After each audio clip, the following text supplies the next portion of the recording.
ಆತ್ಮೀಯ H16 news ಅರ್ಥಾತ್ ಸಿದ್ದರಾಮಯ್ಯಗೆ ಸ್ವಾಗತ. ನಾನು ನಿಮ್ಮವ MI ಜೋತ ಅವರ ಅಥವಾ ಮಲ್ಲಪ್ಪ ಜೋತ ಅವರ ಆತ್ಮೀಯರೇ.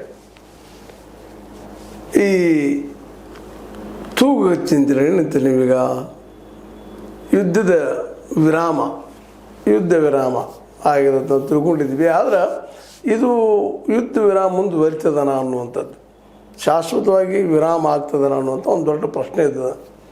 ಯಾಕಂದ್ರೆ ಇಸ್ರೇಲಿಗಳು ಲೆಬನಾನ್ ಮೇಲೆ ದಾಳಿ ಮಾಡೋದನ್ನು ನಿಲ್ಲಿಸಿಲ್ಲ. ಅವರಿಗೆ ಭಯ ಏನಪ್ಪ ಅಂದ್ರೆ ಉತ್ತರ ಇಸ್ರೇಲ್ ಮೇಲೆ ಅವ್ರು ದಾಳಿ ಮಾಡ್ತಾರೆ, ನಮಗೆ ತೊಂದರೆ ಕೊಡ್ತಾರೆ, ಅದಕ್ಕೆ ಅವ್ರನ್ನ ಇಲ್ಲಾಗಿಸೋದು ಅನ್ನುವಂಥದ್ದು. ಆದರೆ ಅದೇ ಕಾಲಕ್ಕೆ ಇರಾನು ಸಹಿತ ನಾವು ನಮ್ಮ ಸಹೋದರಿ ನಾವು ಬಿಟ್ಟು ಕೊಡೋ ಹಾಗಿಲ್ಲ, ಮುಜಾಹಿದೀನ್ಗಳು ಹೊಡೆತ ಕೊಟ್ಟು ನಾವು ಇಲ್ಲಿ ಯುದ್ಧ ಮಾಡೋರು ನಮ್ಮನ್ನು ಗುಂಡುಗಳ ಮೇಲೆ ಅಥವಾ ಬಂದೂಕುಗಳ ಮೇಲೆ ನಮ್ಮನ್ನು ಬೆರಳಾಗೈತೆ ಟ್ರಿಗರ್ ಮೇಲೆ ಅನ್ನುವಂಥ ಇರಾನ್ ಹೇಳಿಕೊಡ್ತಾ ಇದೆ. ಡೊನಾಲ್ಡ್ ಟ್ರಂಪ್ ಅವರು ಉದ್ದೇಶಿತ ಕದನ ವಿರಾಮ ಒಪ್ಪಂದ ಏರ್ಪಡುವವರೆಗೆ ಇರಾನ್ ಸುತ್ತಲೂ ಅಮೆರಿಕ ಯುದ್ಧನೌಕೆಗಳು ಹಾಗೂ ಯೋಧರ ನಿಯೋಜನೆ ಮುಂದುವರಿಯಲಿದೆ. ಇದೇ ಕಾಲಕ್ಕೆ ಅಮೆರಿಕನ್ ಹೇಳ್ತಾ ಇದೆ ಮಾತುಕತೆ ನಡೆಯುತ್ತದೆ. ಆ ಮಾತುಕತೆ ನಡೆದ ಸಮಯದಲ್ಲೂ ಸಹಿತ ನಾವು ಇರಾನ್ ಸುತ್ತಮುತ್ತ ನಮ್ಮ ಯುದ್ಧನೌಕೆನೂ ಇರುವು, ಎಲ್ಲವೂ ಇರುವು, ಹೆಚ್ಚು ಕಡಿಮೆ ಆದ್ರೆ ನಾವು ಯುದ್ಧಕ್ಕೆ ರೆಡಿ.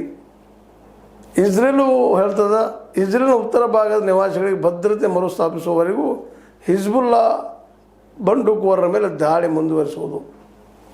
ಒಟ್ಟು ಇದು ಎಲ್ಲ ನೋಡಿದಾಗ ಪಾಕಿಸ್ತಾನದಲ್ಲಿ ನಡೆಯುತ್ತಿರುವಂಥ ಮಾತುಕತೆ ಏನಾಗ್ಬೋದು.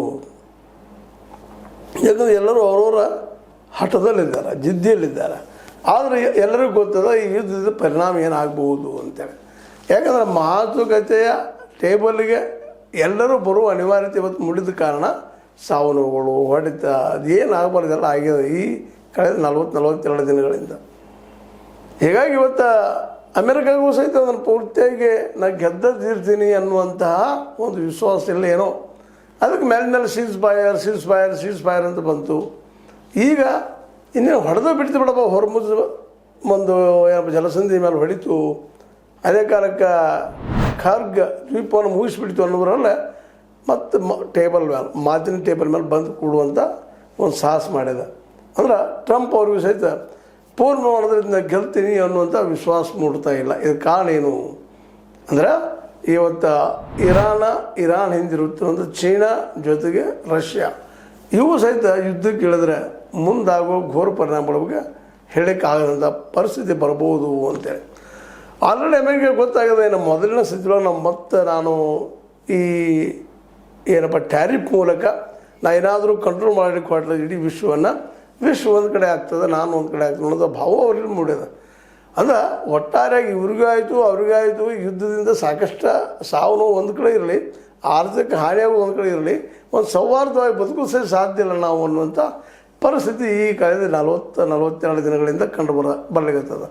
ಅದಕ್ಕೆ ಅಮೆರಿಕಾಗೂ ತೆರಳು ಇರ್ತೈತಿ ಸಾಕಪ್ಪ ನಮಗಂತೇಳಿ. ಆದರೆ ಇದರಿಂದ ಹೊಡೆತ ಎಷ್ಟು ಬಿತ್ತು, ಇದರಿಂದ ಭಾಳಷ್ಟು ಹೊಡೆತ ಬಿದ್ದಿದ್ದಾವೆ. ಇರಾನಕ್ಕೂ ಸಾಕಷ್ಟು ಹೊಡೆತ ಬಿದ್ದದ್ದು ಇದ್ದಿರ್ಬೋದು, ಗೆದ್ದರಪ್ಪ ಅಂತಂದ್ರೆ ಇಡೀ ವಿಶ್ವ ಅವ್ರು ಹೇಳಿದಂಗೆ ಗೆಲ್ತದಂತಲ್ಲ. ಅಮೆರಿಕ ಮೇಲೆ ತಮ್ಮ ಹಿಡಿದು ಸಾಸು ಪ್ರಯತ್ನ ಮಾಡಿರ್ಬೋದಿಲ್ಲ ಅಂತಲ್ಲ. ಅದರಲ್ಲೂ ಮುಖ್ಯ ಅಮೆರಿಕ ದೂರದ ದೇಶ, ಅಲ್ಲೇ ಪದಿಯ ನೆರೆ ದೇಶಗಳು, ಅರಬ್ ದೇಶಗಳು ಅವುಗಳ ಮೇಲೆ ತಾನು ಹಿಡಿದು ಸಾಧಿಸಿದ್ದೀನಪ್ಪ ಅನ್ನುವಂಥ ನೆಮ್ಮದಿ ಇರಾನಕ್ಕೆ ಬಂದಿರಬಹುದು.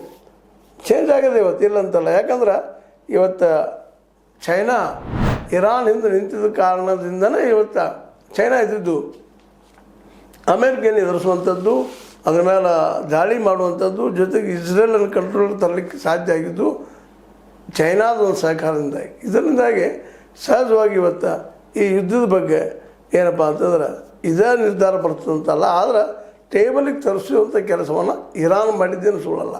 ಇರಾನದ ಹೊಡೆತದಿಂದಾಗಿ ಅನಿವಾರ್ಯವಾಗಿ ಅಮೆರಿಕ ಮತ್ತು ಇಸ್ರೇಲ್ಗಳು ಮಾತುಕತೆಗೆ ಬಂದಿದ್ದವು ಸತ್ಯದ. ಆದರೆ ಮಾತುಕತೆಯಲ್ಲಿ ರೆಸಿಡೆನ್ಸ್ ಎರಡೂ ಕಡೆ ಆಗಬಾರ್ದು. ಕೆಲವೊಂದು ಫ್ಲೆಕ್ಸಿಬಲ್ ಆಗಬೇಕಾಗ್ತದೆ, ಬೇಕಾದಷ್ಟು ಬಿಡಬೇಕಾಗ್ತದೆ, ಹಿಡ್ಕೋಬೇಕಾಗ್ತದೆ, ಎಲ್ಲ ನಮಗೈತೆ ಆಗಲಿ ಅನ್ನುವಂಥದ್ದು ಆಗೋದಿಲ್ಲ. ಮತ್ತು ಅದೇ ಕಾಲಕ್ಕೆ ಅಮೆರಿಕನೂ ಸಹಿತ ಪೂರ್ವದಲ್ಲಿ ಇನ್ನು ಮೊದಲೇ ಹೇಳ್ತಾ ಟ್ಯಾರಿಫ್ ಮೂಲಕ ಇಡೀ ವಿಶ್ವ ಆತನ ಅನ್ನೋದು ಭಾಳ ಕಷ್ಟದ ಕೆಲಸ. ಯಾಕಂದ್ರೆ ಟ್ಯಾರಿಫ್ 50 ಏರಿಸ್ತೀನಿ, 100 ಏರಿಸಪ್ಪ ನೀನು, ನಾವು ನಿಮ್ಮಲ್ಲಿ ರಫ್ತು ಮಾಡೋದ್ರಲ್ಲಿ ನಿಮ್ಮ ಆಮದು ಮಾಡ್ಕೊಳ್ಳೋದಿಲ್ಲ ಅಂದರೆ ಏನು ಮಾಡೋರು ಅಮೆರಿಕದವರು. ಈಗ ಅದೇ ಪರಿಸ್ಥಿತಿ ಬಂದದ ಈಗ ಈ ಇರಾನ್ ದೇಶದ ದಾಳಿಯಿಂದಾಗಿ. ಅದಕ್ಕೆ ಇರಾನ್ಗೂ ಸಹಿತ ಈಗ ಸ್ಪಷ್ಟ ಆಗ್ಯದ ಇಲ್ಲಪ್ಪ ನಾವು ಇದನ್ನು ಈಗ ಹಿಡಿದೇ ಹೋದ್ರೆ ಇಂದು ನಾಳೆ ಮತ್ತೆ ಇವರು ಇಸ್ರೇಲ್ದವರು ಮತ್ತು ಅಮೇರಿಕನ್ಸು ಮತ್ತೊಂದು ರೌಂಡ್ ಯುದ್ಧಕ್ಕೆ ಬಂದು ನಿಲ್ಬೋದು. ಯಾಕಂದ್ರೆ ಸ್ವಲ್ಪ ಉಸಿರಾಟಕ್ಕೆ ಟೈಮ್ ಬೇಕಾಗಿದೆ ಅವ್ರಿಗೆ. ಯಾಕಂದ್ರೆ ಉಸಿರಾಟ ಈ ಸ್ವಲ್ಪ ನಮಗೆ ಸಮಯ ಸಿಕ್ತಪ್ಪ ಅಂತಂದ್ರೆ ನಾವು ಇನ್ನಷ್ಟು ಗಟ್ಟಿಗರಾಗಿ ಏನು ಮಾಡಬೇಕಾಗಿತ್ತು ಏನಿಲ್ಲ ವಿಚಾರ ಮಾಡಿ ದಾಳಿ ಮಾಡಬಹುದು ಅನ್ನುವಂಥ ವಿಚಾರ ಅವ್ರದ್ದು. ಹೀಗಾಗಿ ಅವರು ಯುದ್ಧ ವಿರಾಮ ಘೋಷಣೆ ಮಾಡಿದ್ದಾರೆ. ಹಾಗಂತೇಳಿ ಯುದ್ಧ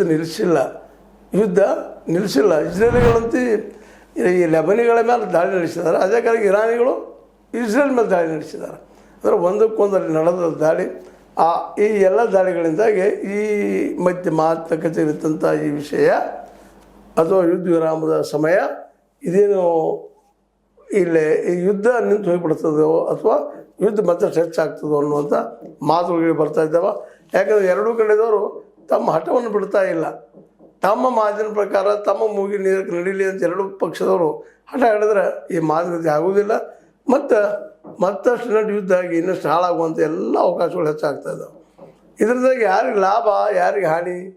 ಇವತ್ತು ಅಮೆರಿಕಗೂ ಹಾನಿ ಆಗ್ಯದ, ಇರಾನ್ಗೂ ಹಾನಿ ಆಗ್ಯದ. ಇರಾನ್ಗಳು ಹೆಚ್ಚಾಗಿರ್ಬೋದು.